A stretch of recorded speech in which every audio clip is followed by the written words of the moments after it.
নমস্কার, আমরা জাহাঙ্গীরপুর হাই স্কুলের ছাত্রছাত্রী। তাই আজ আমরা বাজার থেকে বিভিন্ন খাদ্যদ্রব্যের মাধ্যমে দেখব যে কোনটি ভেজালযুক্ত এবং কোনটি বিশুদ্ধ।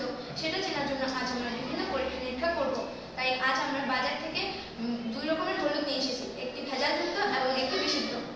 আমার এক হাতে বিশুদ্ধ হলুদ এবং এক হাতে ভেজালযুক্ত হলুদ আছে। বিশুদ্ধ আর ভেজালযুক্ত হলুদ চেনার জন্য আমরা টেস্ট টিউবের মধ্যে লৌহ HCl যুক্ত করব।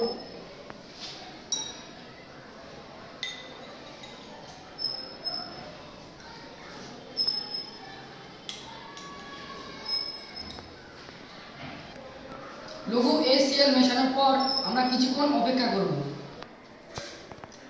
আমরা লৌহ HCl দ্রবণ যুক্ত করার পর দেখতে পাচ্ছি যে ভেজালযুক্ত হলুদটি রং পরিবর্তন হয়েছে, কিন্তু বিশুদ্ধ হলুদটি কোনো রং পরিবর্তন হয়নি। এই পরীক্ষার দ্বারা আমরা ভেজালযুক্ত হলুদ এবং বিশুদ্ধ হলুদের শনাক্তকরণ করলাম খুব সহজেই।